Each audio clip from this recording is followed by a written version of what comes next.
when family loyalty was treated as a financial resource.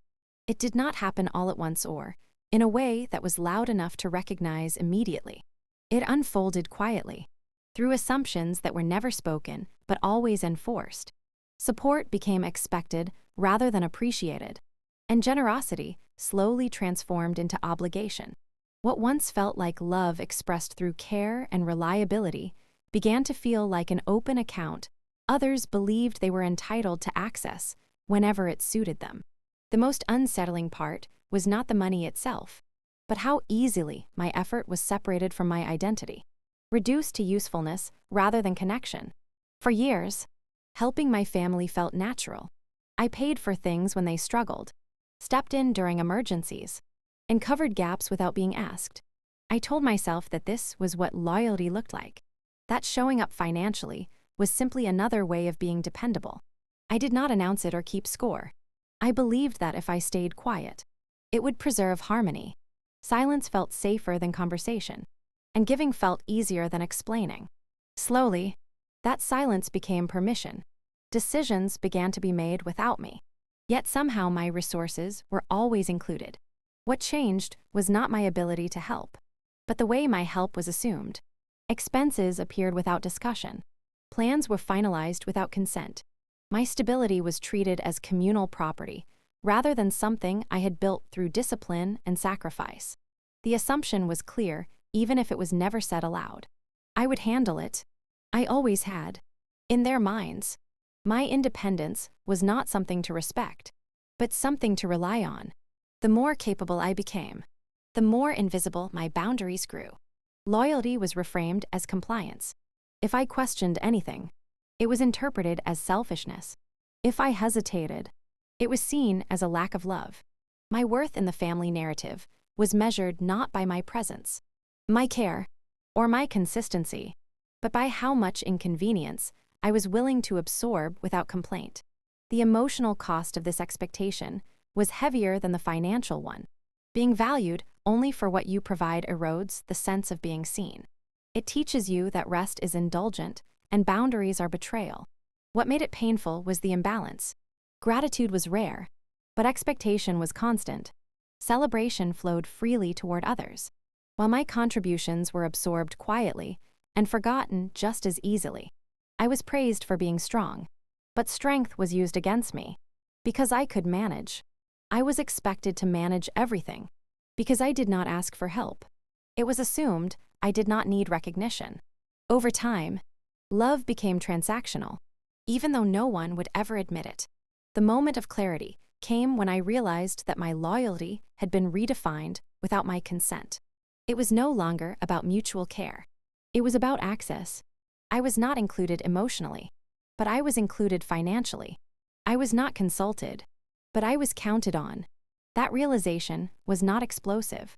It was quiet and deeply unsettling. It forced me to confront a truth I had avoided for years. Loyalty that only flows in one direction is not loyalty. It is exploitation dressed in familiarity. Choosing to step back was not an act of anger. It was an act of honesty. I could no longer participate in a dynamic where my value depended on what I could give rather than who I was. Reclaiming my finances was also reclaiming my agency.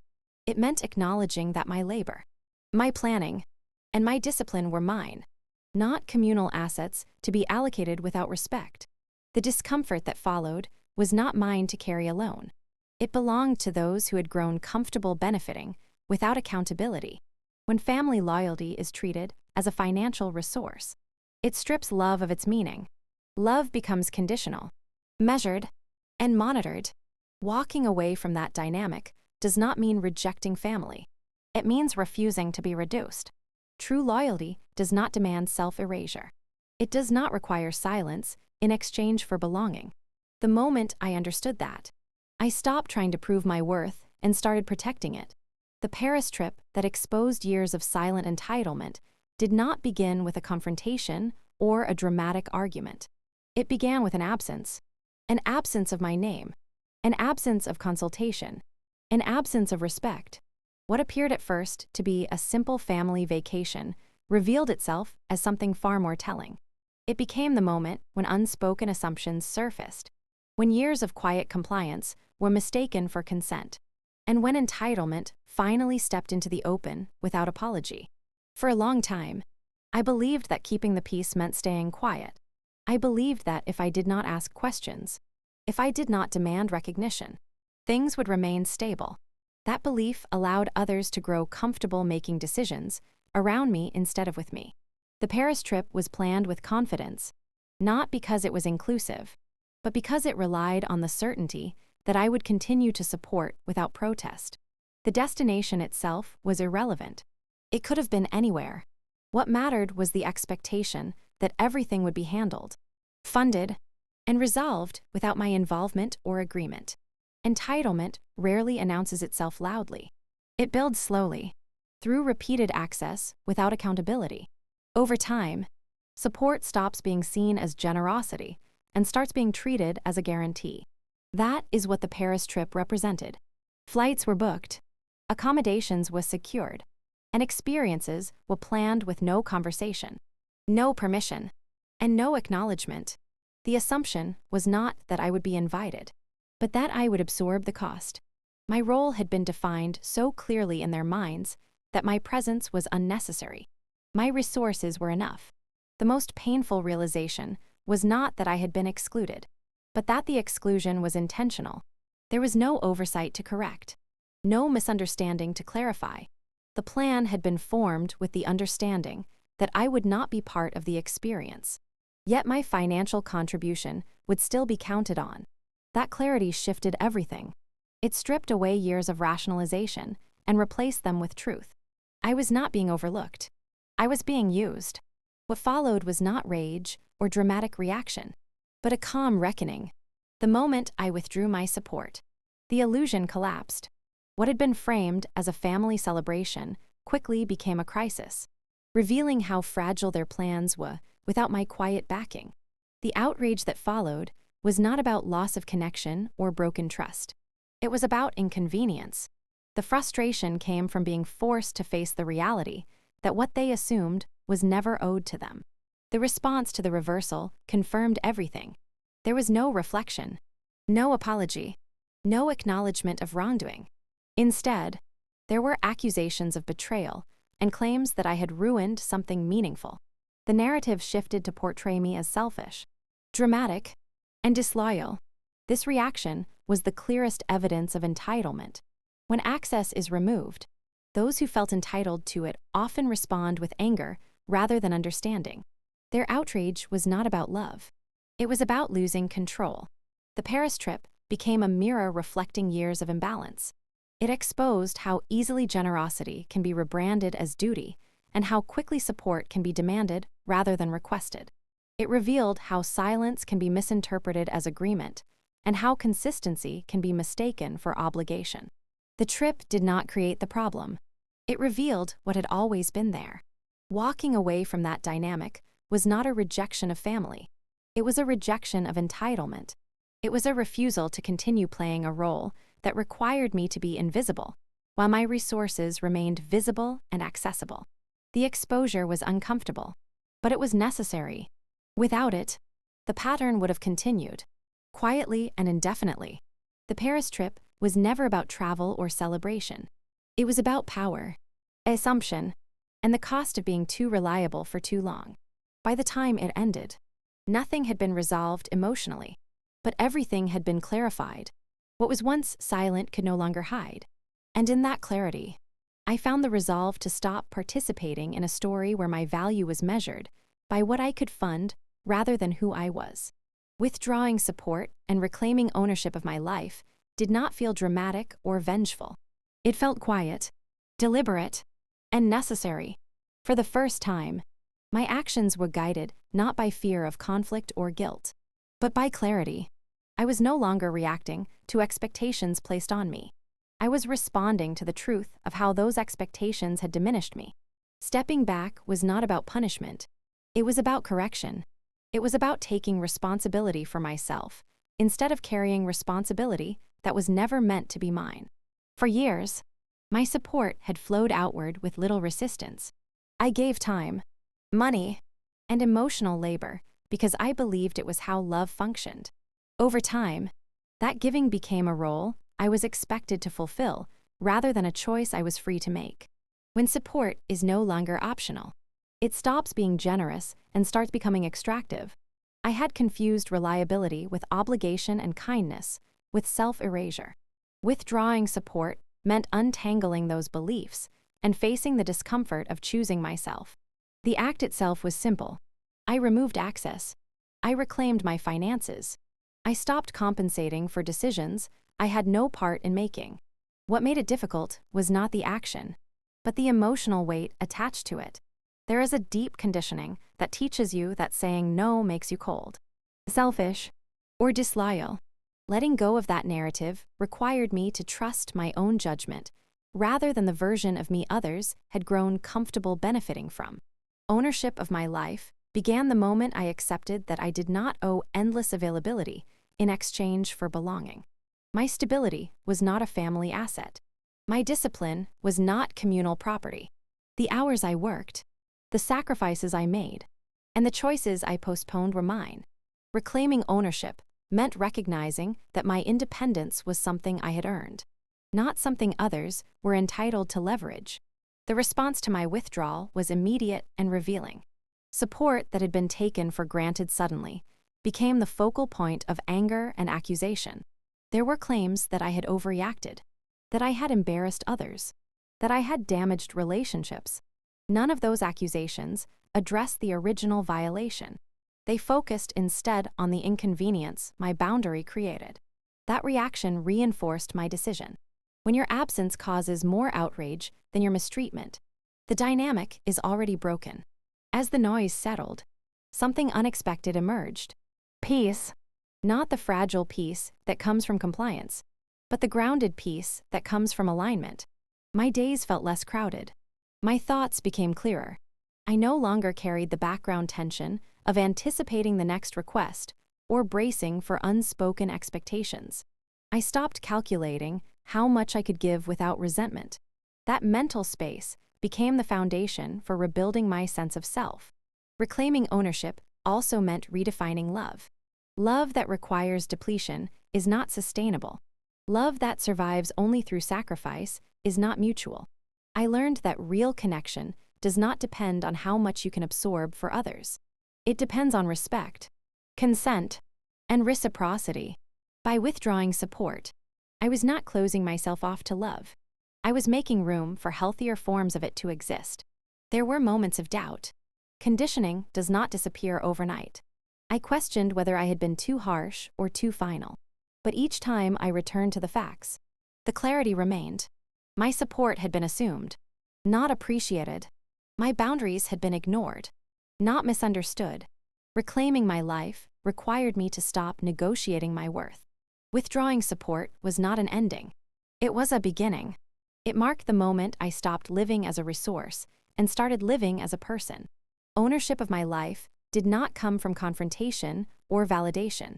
It came from a quiet decision to no longer participate in systems that thrived on my silence. In choosing myself, I did not lose who I was. I finally returned to it. Confrontation, clarity, and the end of an assumed role did not arrive as a single explosive moment. It unfolded through restraint, honesty, and a refusal to continue performing an identity that had been assigned to me without my consent. The confrontation itself was not driven by anger or a desire to win. It was driven by the need to stop being misinterpreted, misused, and miscast as someone whose purpose was to carry weight others did not want to hold. For a long time, my role in the family had been defined quietly and reinforced consistently.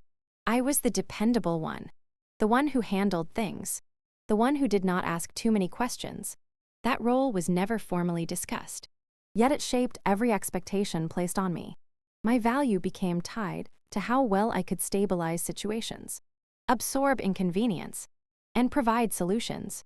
Over time, that role hardened into something fixed and unquestioned. I was no longer seen as an individual making choices. I was seen as a function. The confrontation did not seek to dismantle the past. It sought to name it. Facts replaced emotion. Documentation replaced narrative. The truth did not need embellishment. It existed plainly, even when it was uncomfortable to face. In that space, it became clear how deeply the assumptions ran. There was no surprise at what had been taken, only frustration that access had been interrupted. That reaction revealed more than any confession could have. It confirmed that my role had never been optional in their eyes. Clarity came not from what was said, but from what was defended. The arguments focused on inconvenience, embarrassment, and loss of benefit, not on trust or consent. My feelings were treated as secondary to the disruption my boundary caused. That imbalance clarified everything. When people are confronted with the consequences of their assumptions, their priorities become visible.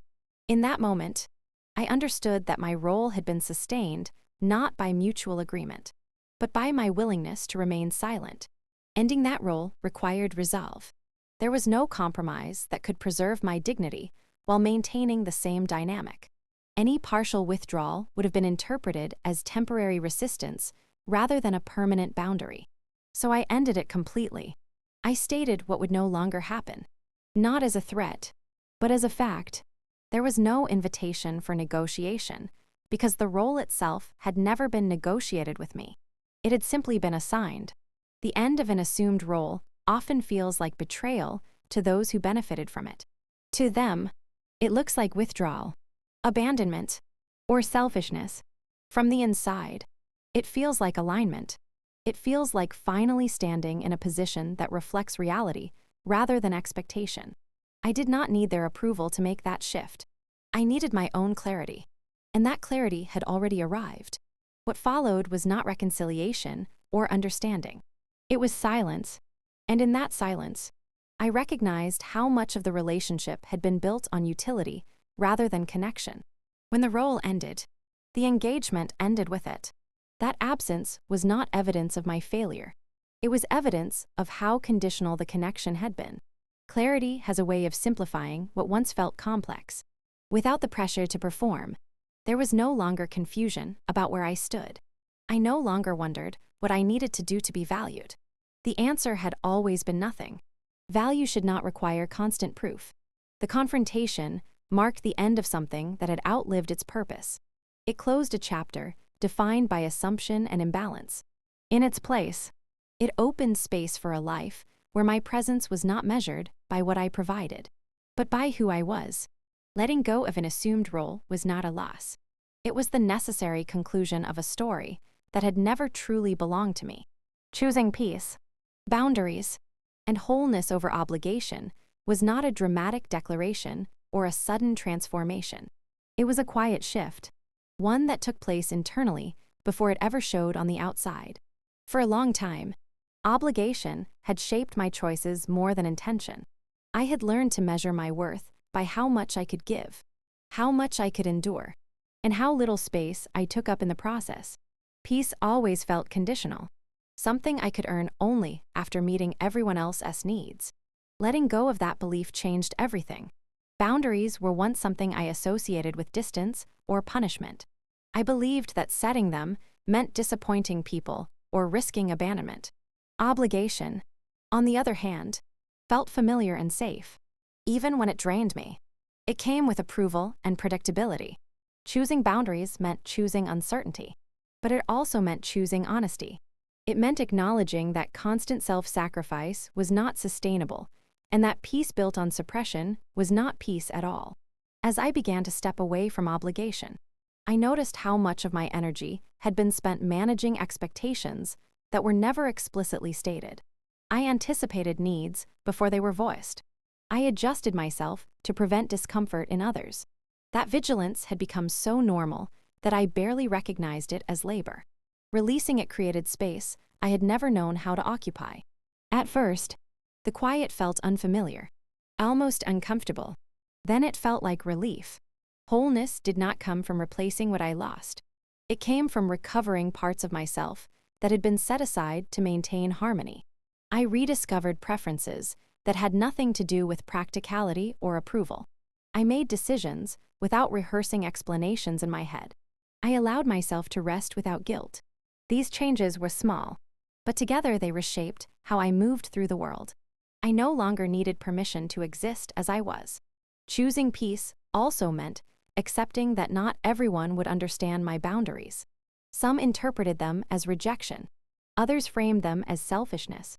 That misunderstanding was painful, but it was also clarifying. The reactions revealed who had been invested in me as a person and who had been invested in my availability. I learned that peace often requires being willing to be misunderstood by those who benefited from your lack of boundaries.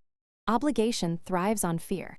Fear of conflict, fear of loss, fear of disappointing people you care about.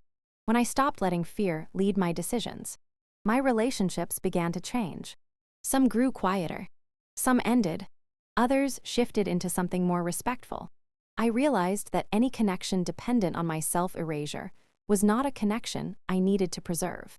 Wholeness is not perfection or constant calm. It is alignment. It is living in a way that does not require you to fragment yourself to be accepted. It is knowing where you end and others begin. Boundaries made that possible. They gave structure to my life, not limitation. They protected my energy, my time, and my sense of self. Peace, I learned, is not the absence of tension in others. It is the presence of integrity within yourself. Choosing it meant letting go of the belief that I was responsible for everyone else's comfort. It meant trusting that my needs mattered, even when they inconvenienced others. That trust took time to build, but once it settled, it became unshakable. By choosing peace, boundaries, and wholeness over obligation, I did not lose love. I lost the version of love that required me to disappear. What remained was quieter, steadier, and more honest. I no longer measured my value by what I sacrificed. I measured it by how fully I could show up as myself. That choice did not make my life smaller, it made it mine.